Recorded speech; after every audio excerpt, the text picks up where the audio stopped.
So good morning. Happy Monday. This is Adrienne. I'm your host for Power Talk. And I hope as we go into our second week of Mercury retrograde that everybody is having a good experience with it as you reinvent yourself, as you relax, as you refresh and you release.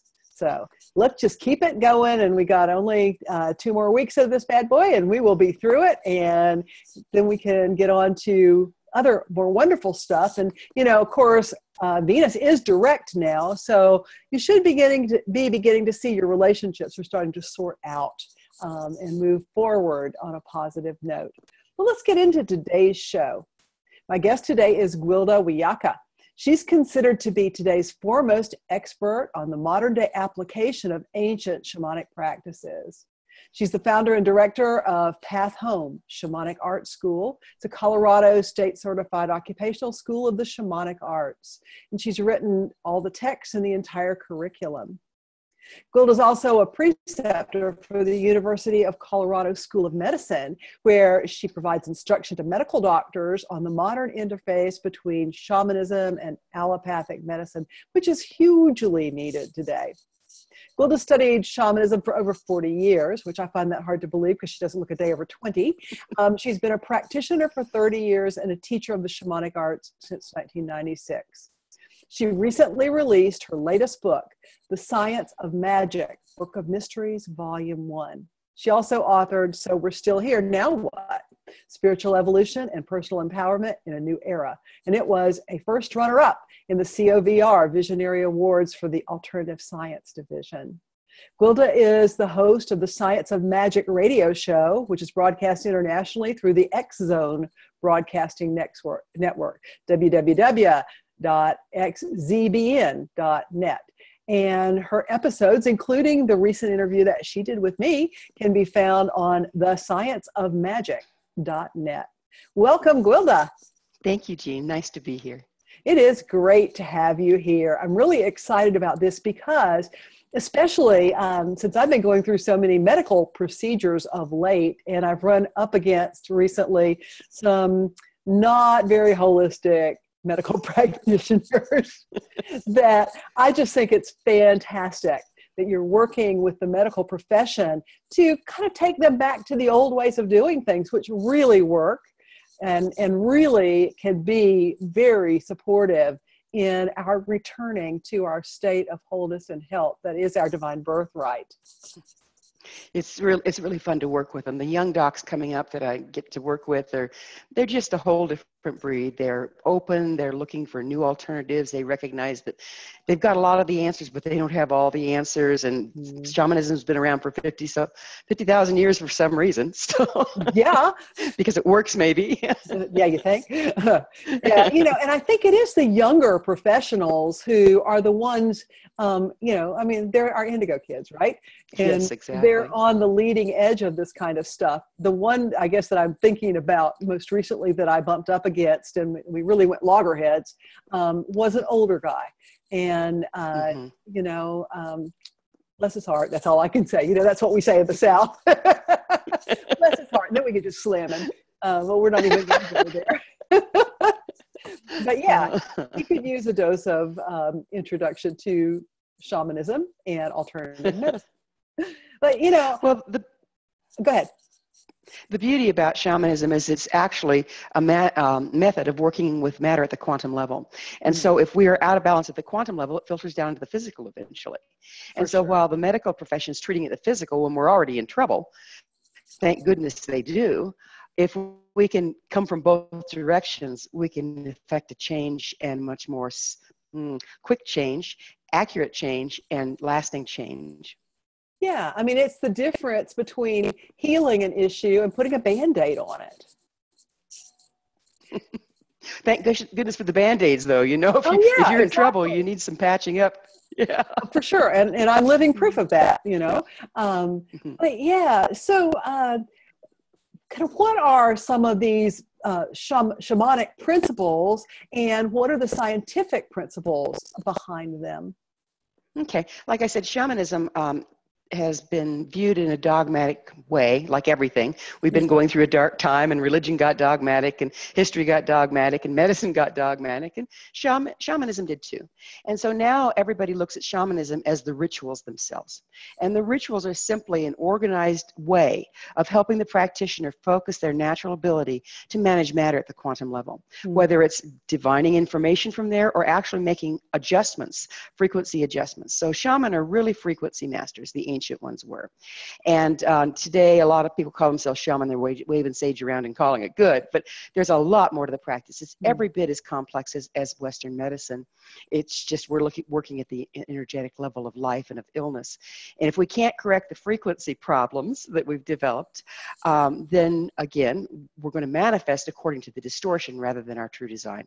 And that's the job of shamanism, is to work at the quantum level to bring the frequency back to the person that was their original design. And this is difficult because we're looking at distortions that have come down genetically, distortions in our DNA. We, at this point, have been in the long dark for so long that we've kind of lost our original design. And the indigo kids are an example of ones coming in with it already in.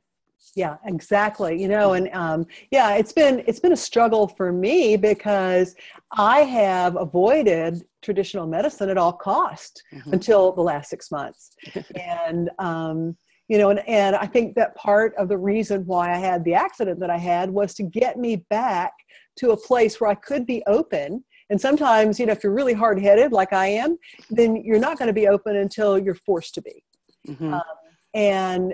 So, yeah, it's caused me to take another look at the place for traditional medicine, and then, like you're talking about, the frequency information, and actually talking to the body and working with the body and letting the body talk to us, because it will. Yes, it really does. I do a lot of medical intuitive work, and I'm very mindful that I don't do it unless I'm working with a medical professional, because I'm like an MRI. I might be able to see what's going on, but I can't translate it necessarily. Yeah. But it's been substantiated by MRIs and CAT scans. And so this is wonderful, bringing science and magic together. So we have some studies, we have some proof that this stuff really works. And, you know, both are needed. They're both needed.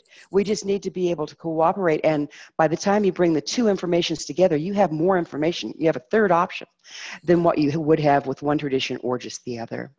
Well, yeah, you know, it goes back to that old thing about 1 + 1 doesn't equal 2. It actually equals 3. It's that, you know, the law of 3, where when you bring the two together, you get something of higher value than what you would have had before, which is pretty amazing. Okay, you said a word that I think a lot of people kind of get scritchy about when you start talking about magic.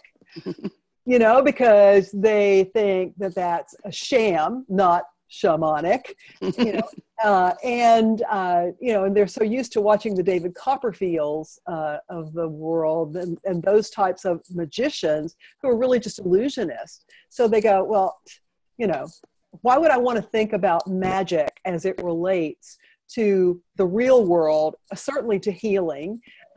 So, you know, it really kind of goes back to ancient times. I mean, I think the word magic probably comes from the word magi, right? Yes. Yeah, magic, we like you say, a lot of this non-reality TV and everything else, we've given a kind of a bad name to it, or even the occult.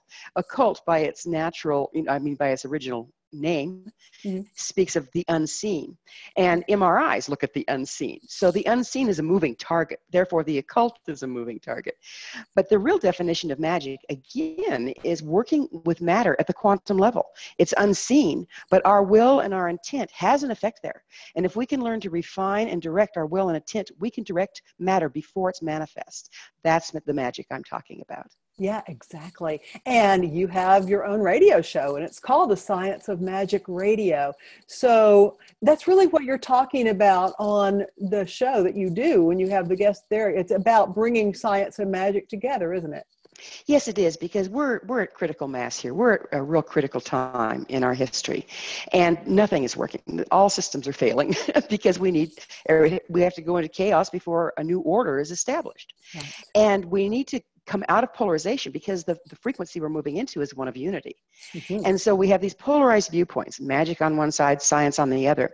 Where they come together is where we're going to access a much more expansive truth and unity and a place of cooperation. So I get to interview some amazing scientists and magical practitioners. And bringing that information together has just been amazing. Oh, I bet. Yeah. You know, what I don't understand, and maybe you can shed some light on this, is I don't understand why we as a human race seem to be so resistant to claiming our power, to becoming self-empowered. Why do you think that is?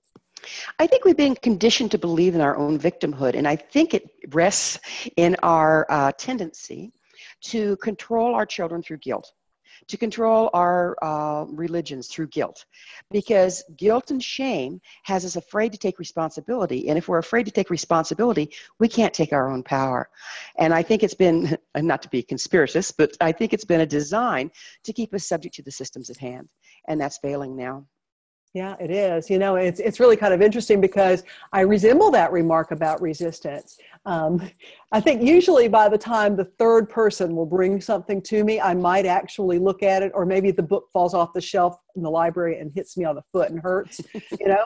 And so I've had people for the last few weeks have been trying to get me to examine the work of a man by the name of Paul Selig.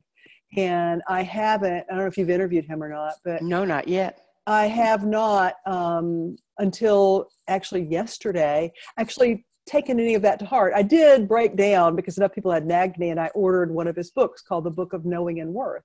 And that really is what we're talking about, is knowing who we are and remembering our worth. And I think if we can get there, which is what shamanism tries to help us do, right? Exactly, because, you know, it's a rough ride here. And so when we, you know, take on damage, emotional damage, physical damage, whatever, it compromises our frequency, because we're designed to, if something happens that's not to our liking or is life-threatening, or we believe it's life-threatening, is to do whatever it takes to avoid having that happen again. And usually what that involves is disconnecting from a natural expression. Oh, I won't do that again. That happened because, and oftentimes we make these judgments and they're not necessarily correct. We're either in a traumatic situation where we're not thinking clearly, or we're a child and don't have all the information. Shamanism helps us go back and revisit those places and go, oh, I see. I thought this is what caused it, but really I need to be able to do that behavior. It's sometimes just not at that time. And so reclaiming our right to that level of our power. And it's all a frequency issue. Absolutely. And, you know, it would be more simplistic, I would think, if all of those occurrences that where we made these vows of, I'll never do that one again, if they were all in this lifetime, where we might have the possibility of remembering them. But what I find through my work is that they're not. They're Exactly. From other realities, other dimensions, other lifetimes, even that statement might have been made by one of our ancestors and it got stuck in the DNA and passed down. So yeah, you have to be able to get outside the box to be able to locate. Yeah, and that's where the myths and legends of family line curses or death curses and all that stuff comes from. If it's a strong enough intent in the moment, it shifts matter at the quantum level, which changes our DNA, which actually can change our timeline and where we're going. Yeah, and one of the things that science is proving now is that the DNA is actually very malleable, and it responds to our talk, our thoughts, and our intents, doesn't it? Yes, it does. It's just a light encoding of light, okay? And DNA is in a double helix. Well, so is scalar energy. And scalar energy is beyond electromagnetic energy, and that's the energy we channel as shaman or as energy healers. So the scalar energy can actually alter the DNA back to a more original design if we know how to channel it. Wow. Yeah. So there you go. And I think that's really what we're all either consciously for some of us or unconsciously for many, we're trying to do that. We're trying to get back, you know, I think, who was it? From Woodstock, the song about getting back to the garden. Right. You know, I think that is, I can't remember, I would give credit to the band, but, you know, they did, it was Inagata Vita, right? But Yeah, maybe I think Joni Mitchell wrote it. no, I think that I'm not sure. That's showing my age. Yeah, well, Not me only too. was I alive at the time, I'm too old to remember. Yeah, I've slept a lot of time since then. But yeah, we're trying to get back to the garden, which is that metaphor for that state of perfection that is possible with the human, and I guess, maybe the metaphor of the fall has to do with all the stuff we've taken on over time that has modified that genetic blueprint and has caused distortion in our frequency. Yeah, and it relates to where we are in the galaxy. There's parts of the galaxy that carry a higher frequency or more luminosity. That hits the heliosphere of the sun, and then it starts to bathe interplanetary space. And that's what moving into the age of Aquarius is about, is we're coming into one of those high frequency areas, and the entire interplanetary space is being bombarded or bathed in this much higher frequency. Well, every place electromagnetic field of the sun crosses the electromagnetic field of the Earth, that energy is translated into the Earth itself. And then here we are on the surface. We're the holdout because we're still holding on to, through guilt, shame, this and that, the frequency of the older, more polarized time. And there was nothing wrong with it. It's just that was then and this is now. And the way we worked in the world that worked then is increasingly failing us. And we're at a crisis point. Yeah, and I think so many luminaries have been talking about this light that's coming onto the planet now, the photon energy and, whatever. I mean, everybody's got a different name for it, I think. Mm-hmm. But it's changing. It is changing Gaia, and it is changing us, mm-hmm. At the cellular level, whether we're aware of it or not. Right. It's actually changing us at the DNA level because it's light. Yeah.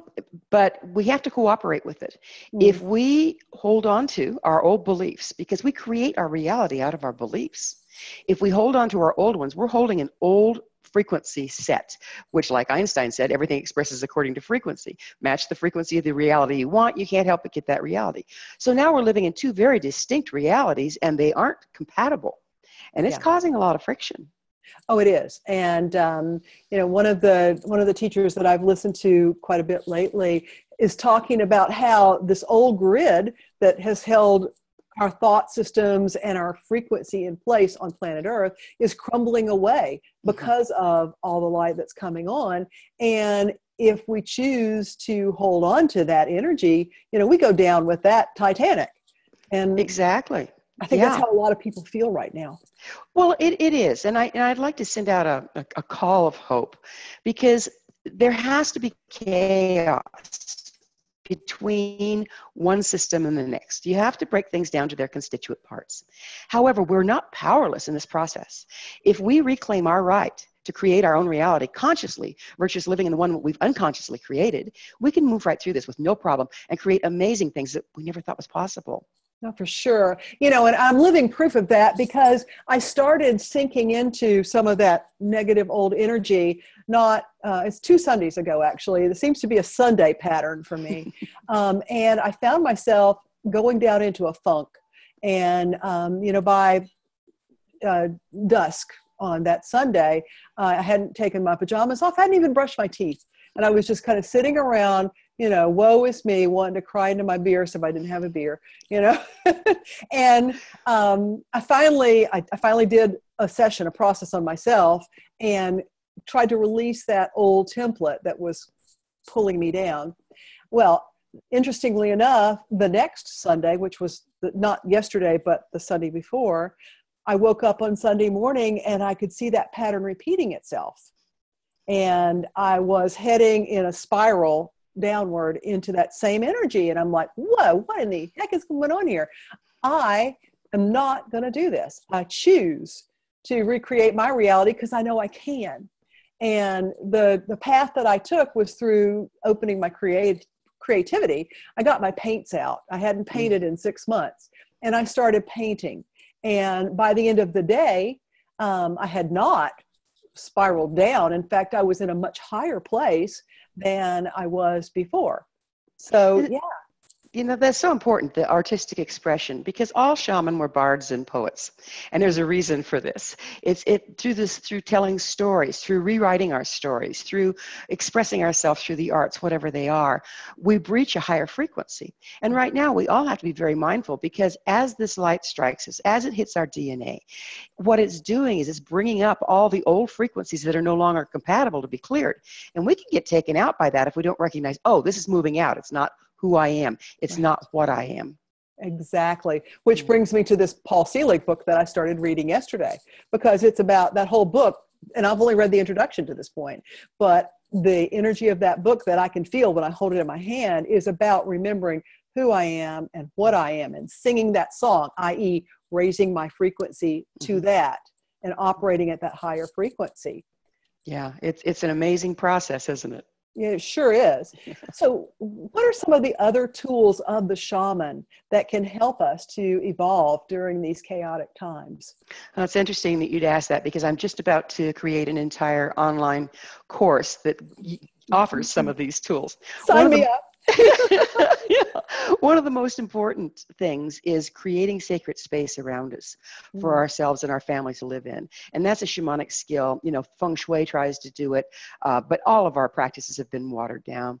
Yeah. If we can find a way to be in the center of our circle, so we know exactly where we are in relationship to the directions and to the earth, and start aligning with the earth, because the earth is carrying this higher frequency now. Right. So there's our source right there. Okay. And if we can align our homes and with and our environment, office, whatever, with the way the earth is operating, we're bringing ourselves into a much more creative, high frequency environment that supports us through these times. That's just one practice, just one. Soul retrieval is another, and you have to have a practitioner to do that. And I have a long distance practitioner program on my findyourpathhome.com website. But what that does is it helps you find and reconnect the places that you've disconnected from your natural frequency, which also aids us through this traumatic time of transition. Because if you've lost connection to it, you can't reconnect. It's like tuning a piano. But if you have a piano tuner come in and say, oh, okay, this string needs to tighten here, then the piano can play in tune with itself. And that's basically, metaphorically, what a shaman does when they're doing soul retrievals. They help you reconnect with the frequency that you've disconnected from through trauma. Yeah, I think there are a lot of people that don't really understand that concept. I didn't for a long time. I mean, even though I've been doing, my work for, since 2002, I didn't really get what the whole concept of soul fragments and pieces of soul being left away. But we're multidimensional beings, and when you kind of figure that out, then you can see where, there are lots of different aspects of us. And so it only makes sense that in a time of trauma, a piece of us could have gotten stuck right there in that trauma, no different than in today's time, when something, you see a person who had, maybe they were molested as a child, there's a part of them in this lifetime that gets stuck in that trauma, Right. And I don't like the word soul retrieval, because you never lose your soul. Right. But if you think of it like a piano keyboard, and when you hit a note, something bad happens to you. So then you continue to play the piece minus that note. And then another note you hit and something bad happens. And so then you start skipping that note too. Pretty soon, the expression becomes very monodimensional. And that's what's happened to us. The keys are still there, but we have lost our ability to play them through trauma. And the key of soul retrieval is reclaiming our right to play those notes in safety and to flesh out our expression. Wow. Yeah, exactly. So when do you think this course is going to be available to those of us who would like to participate in it? Well, probably within the next month. I'm going to start filming them and putting them out there. I have some up on the website on the basic principles of shamanism that are already up there that people can purchase. I try to keep them real reasonable, because the more people we get out there raising their frequency, it's a matter of the 100th monkey. It's not a matter of somebody has to arrive. It's just whatever each of us does that raises the overall ambient frequency of humankind is a huge gift. That's what we're here for. Exactly. And so trying to keep them reasonably priced, but I think within the month I'll have several of them up and running, and probably do one a month at least, if not more. Fantastic. I was hoping you were going to say that you were going to do it on site out there where you live, and we could actually get to experience your energy up close and personal. Yes, I do those kind of, I do those classes as well. I'll film them from here, but I do in-person classes. Fantastic. Yeah. And you're in Colorado, right? Yes, I am. I'm actually up in the San de la Cristo range. I built a house on 44 acres. I'm totally off grid, solar, passive solar and active solar, and sitting in the middle of the forest of pinyon pines with mountain peaks all around me. It's very high frequency here, right at the Continental Divide where the water begins. Oh, cool. And how did you get into shamanism, Gwilda? Well, when I was in my early 20s, I was born empathic, okay? So I'm pretty much a sensitive. And then I had to refine it because I grew up in very volatile situations. So the people around me, you never knew when somebody was going to pop off. So I learned to use that skill to really feel around me to find safe passage, to know who to avoid and when. But I didn't understand how to control it. So I was on fight or flight at all times. And by the time I was in college, I was really starting to fail. My adrenals were fried.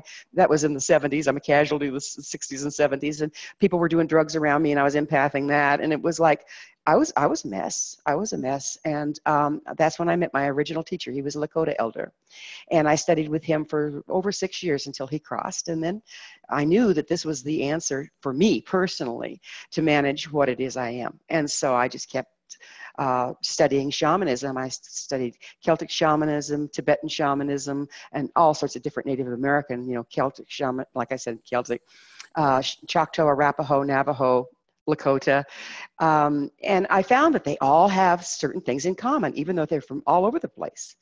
And that's what really became fascinating, is that this thing is so old, and yet they have all this stuff in common. It starts to make me realize, this stuff really works, and there's principles behind it. And so I started looking for the scientific principles. Wow. Well, this has really been interesting, and I really do appreciate you taking the time out of your busy day to share this, because this is information that needs to get in the hands of so many. So how can people find out more about you and what you do and get their hands on your new book? Okay, well, I have several websites. GwildaWiyaka.com. That's GWILDA is one. FindYourPathHome.com. FindYourPathHome.com is a school. And of course, thescienceofmagic.net is the radio station. Fantastic. Well, thank you so much. This has been fun. It's been enlightening, and I look forward to working with you more in the future. I look forward to working with you too, Jean. Thank you so much for your beautiful work. Well, thank you. And listeners, so next week, my guest is going to be Danielle Rama Hoffman. She is an Egyptologist. So we're going to move from one shamanic tradition into another. And she channels both, and she's written many books about Egypt. And so her new book is about light, and we're going to be talking a lot about kind of what we've talked about today, but from an Egyptian perspective. So join us then. And until next time, remember, people who take responsibility for their life create the reality they desire. Love you all. Ciao.